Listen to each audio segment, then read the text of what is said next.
Hello everyone. It is Monday afternoon, and I wanted to give everyone an update on what we've all been contending for. My beautiful bride, your beautiful family member, your beautiful friend Laura. I just want to give you guys kind of as clear as update as I can give right now.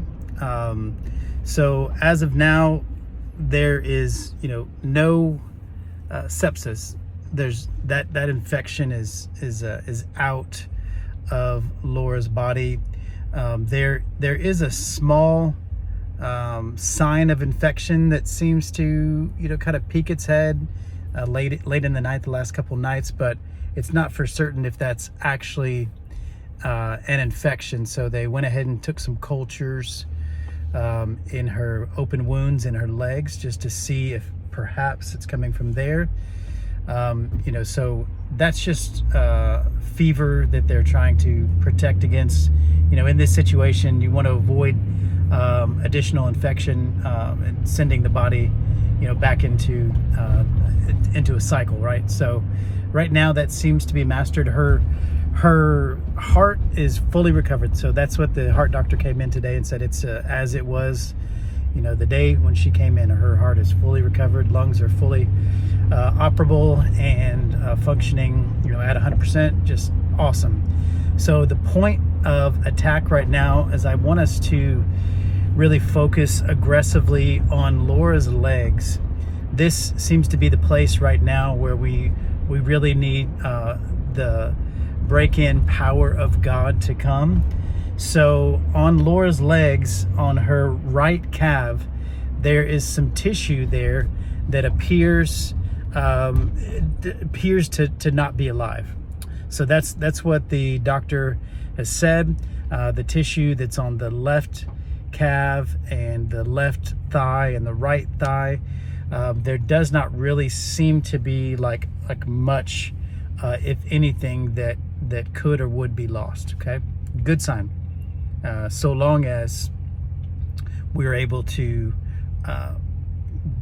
find out what's keeping the blood flow coming all the way down the legs. That's what we are unable to really pinpoint what's keeping the blood flow from coming all the way down to the legs to make all of that just fully alive and repair itself.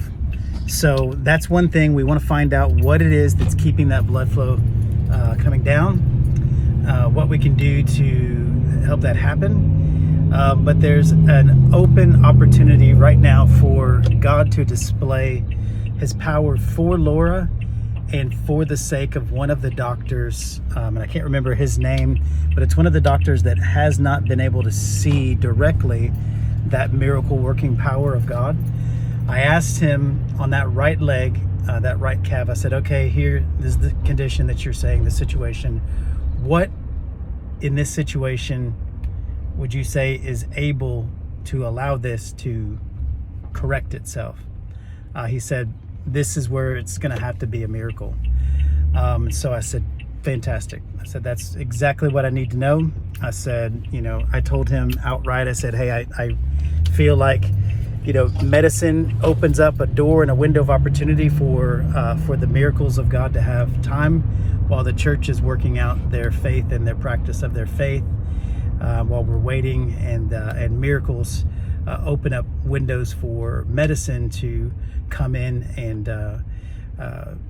to help do things as well. So and that is really weird how that works, but there are these little miracles where there's not a complete total restorative miracle, and don't ask me how that happens, but I just wanted to honor his position and let him know that his position and his labor is not in vain, and it opens up opportunities for us, and then we as the church open up opportunities for him as well.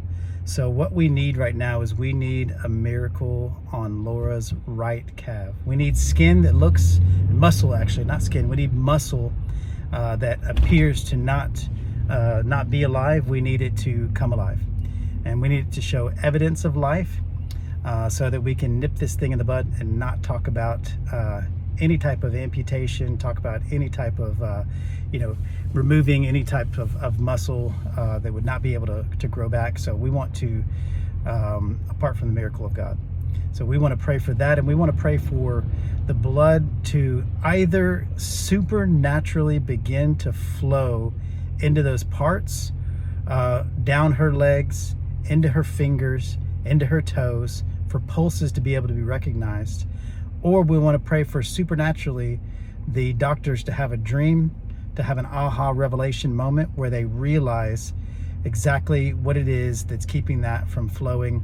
And there's life in the blood. God put life in the blood, and he put the most substantial life-saving blood in the blood of his son Jesus.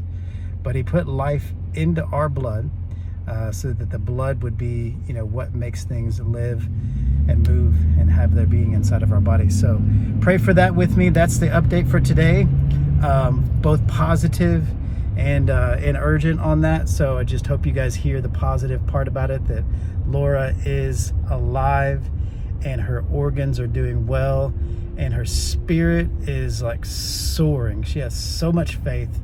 She wants God, and she wants nothing but to declare and to hear God's words right now. So just keep praying for her, keep praying for me, keep praying for each other as we labor in prayer, and so that we can be strengthened with all might to partner with the Holy Spirit as he is moving and working for her actively.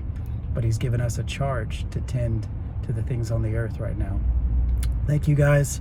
Love all of you. I'm so thankful, and I know Laura is so thankful for you as well.